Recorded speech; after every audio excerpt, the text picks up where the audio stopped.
Hi, so I will want to make a small review about this i3-1220P.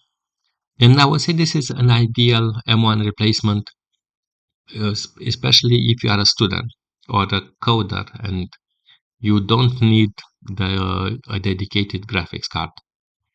But let me also make it clear that this one, it feels almost a steal in the category it is, but it's not everything perfect. So first of all, let's talk about the laptop per se. So this laptop, the with i3, I found it in three configurations, like 14 inches, 15 inches, and 17 inches. And to me, the 14 is the one which is the most portable to me. And the i3 really gives a lot of performance. And being a P processor means that it will use some 25, 28 watts. It will not be overly hot, but sometimes it will make some noise. But it's definitely on this portable, not a 55-watt laptop CPU like the highest end laptops of now, and it's not a 45. So the other part is the price. The price is good, but it's still quite a steep jump from 400 euros or 350 of an Atom, which you can find it with 8 gigs of memory. And I'm not even I will compare them directly just to be very clear. The jump of price, it's understandably high for some people. So, in fact, this laptop I found it on a cheaper version because it was refurbished in a way. It was not strictly refurbished, but I got it with around 500 euros.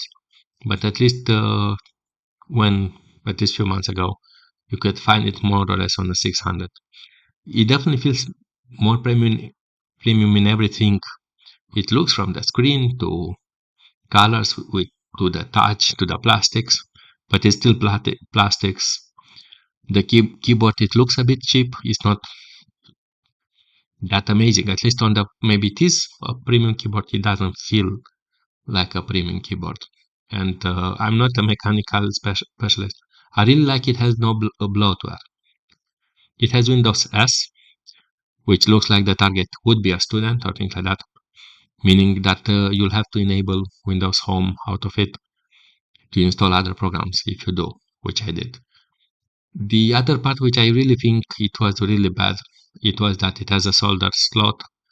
Please don't do this crap for especially for students, because what it means a student that if it has a limited budget, it will not be able to upgrade but buying a new laptop. Or also what is interesting that if you do add an extra 8 gigs, it goes into dual channel, which is great. It means your games and integrated graphics go faster, which I tested.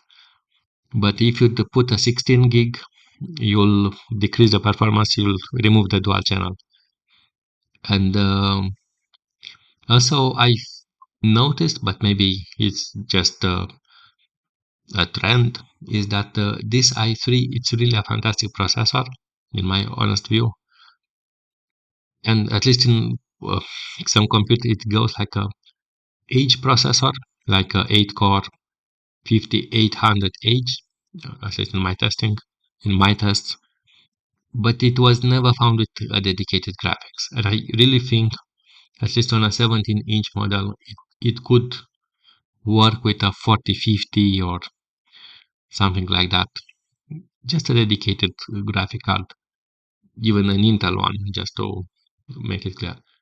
The other part, which it is kind of not night and day, but you'll notice that the bump is so high in everything that before I was even commenting, like when Windows Update will start, the laptop was not completely non-functional, 4-core Atom, but here everything goes smooth and very smooth, really. And I didn't try Linux, if you look on the list, but anything else you can do, you can work. And you may be surprised, but for example, when you run Cinebench R15, And again, it's a laptop. It's an i3. It is faster than a 12 core, 2.6 gigahertz um, computer. And you can see it says it has 12 cores, 12 threads, but it's in fact it's 10 cores, 12 threads, but it runs faster. And I ran 2 times the tests, so 3 times I think. But the numbers are consistent, really. It is faster than server with 12 cores from the past, with 24 threads. And the integrated graphics, it improves by 3 times the performance, but this partially it's helped because it's dual channel. The Atom was also badly packed, and you could not install an extra module of memory. And in comparison with 4060 mobile, and this is without the LSS and stuff like that, the slowdown is 2.5x, as you could see. I was also playing older games, and older games meaning basically XCOM, CSOs, and things like that. And in the 2D games, they were running already very well on the Atom with 60 FPS. You could even technically probably you could make some 2D games to run with 500 FPS. It will not matter, to be fair. The CSGO, it really runs amazingly smooth, and it was with bots, so to have it stable. But compare with 45-60 FPS, it's 2 times at least speed up, if not around 3 times, and it really looks very smooth and playable. And this is with integrated graphics, which I really think is great job Intel. And obviously, if you run a heavier game like XCOM, the frame rate is still bad in 1080p, but it's really playable with 60 FPS, more or less in 720p. And obviously, if you have a heavier game, it may start. I try Elder Ring, a game which I like, and it's basically unplayable. You can technically play if you really need to grind some levels or something, and you play it 100 by 600 and continue when you are at home on a big desktop or in a faster laptop. But in general, excluding that it has the latest instructions, it is not good for the new games because it doesn't have integrated graphics. So what I can conclude, and I don't have a slide for conclusions, but I was making one assumption about the previous system, and I said the limit of Atom CPU should be 8 cores, at least with a Windows with updates, things like that. And this processor contains 2 performance cores and 8 compute cores, or Intel names E-core from efficiency, but I think they are compute. It really changes how these laptops work. They really beat, as I've shown, at least older servers with 12 cores. It really works more or less as at least as a 5800U from AMD. It beats everything, even the i7, every 45 watt 4 core 8 thread CPUs.